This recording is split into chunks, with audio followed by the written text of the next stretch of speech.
नमस्कार। इतिमध्य ओडिशा सरकार महत्वाकांक्षी योजना सुभद्रा आसी सारी एवं ये सुभद्रा योजन जो मुख्य लक्ष्य थिला जे महिला मानू प्रकृत में सशक्त करवा प्रकृत में महिला मान पाखे किसी सहयोग पहुँचाई स्वावलम्बी करने को चेष्टा करवा से लक्ष्य साधित होगा जाऊँगी आम आशा करवा। सुभद्रा योजना पूर्वर आम सब कही आसचु जे विगत सरकार महिला मानू गोटे मिस यूटिलाइज करुले ग्रुप करथिले महिला ग्रुप को स्वावलम्बी करने को ऋण दि जाऊला एवं से ऋण को तत्कालीन महिला माने भाग बांटिकी निज मध्य नहीं जाऊले सुझिला बेलू कंप्रोमाइज होता किंतु कौन सी बिजनेस रे से सब लागू नाला। तेणु एठारे वर्तमान सरकार सुभद्रा योजना माध्यम प्रत्येक महिला को डायरेक्ट बेनिफिट ट्रांसफर माध्यम पाखे किसी सुविधा पहुँचाइबार किसी आर्थिक सहायता पहुँचाइबार लक्ष्य रखिंट जहाँ फल कि सेमाने स्वावलम्बी हो पारे सशक्त हो पारे निश्चिंत रूप से यूटिलाइजेशन हम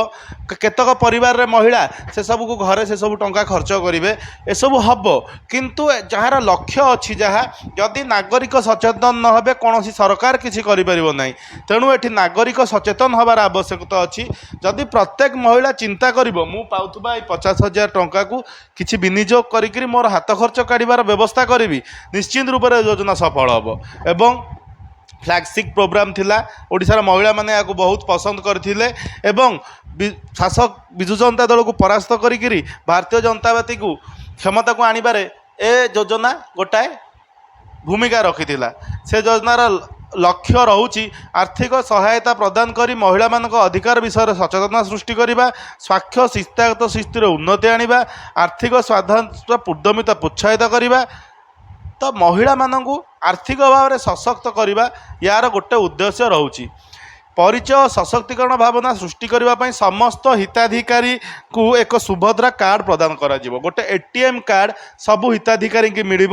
जो कार्ड माध्यम से माने पैसा बैंक रु विड्रॉ कर 50,000 टंका मिल वार्षिक 10,000 टंका हार में 2024-25 रु 2028-29 भितर प्रत्येक वर्ष 10,000 टंका प्रत्येक महिला को मिल 5 वर्ष मध्य पूरती पूरवा को मिल जो महिला माने 21 बयस अतिक्रम करेंगे योजनार अवशिष्ट अवस्थित वर्ष पर योग्यता तारीख ठारू से वार्षिक सहायता मिल योजनार अवधि समय महिला मान बयस 60 वर्ष पूर्ण हम बयस हूँ 21 रु 60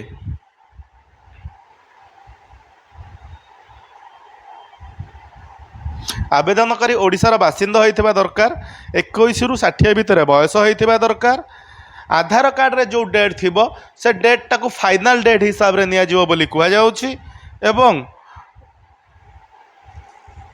अयोग्यतार मानदंड रे निया जीवो जे सेमानंकर मासकु 1500 किंबा वार्षिक 18,000 टंका कौन सी राज्य किंबा केंद्र सरकार योजन से पाऊ नथिबे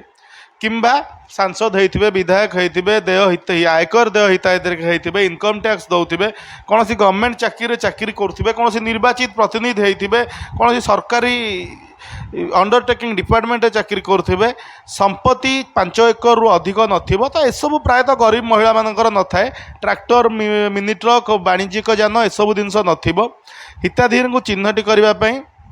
मुद्रित फॉर्म जहाँकि ऑफलाइन रे आपण मैंने डाउनलोड करके जनसेवा केन्द्र में नहीं देवे और जनसेवा केन्द्र अधिकारी ऑनलाइन रे अप्लाई करदे अदरवाइज सुभद्रा पोर्टाल जो मैंने जानी से सुभद्रा पोर्टाल को जाइए ऑनलाइन कारबार जो मैंने जानी सुभद्रा पोर्टाल को जाइए एथिर फायदा नहीं पारिबे। निज नाम रे आधार कार्ड थिबा दरकार मोबाइल नंबर को आधार कार्ड सहित निश्चिंत भाव में लिंक करिथिबे it's a important thing that to be worked like now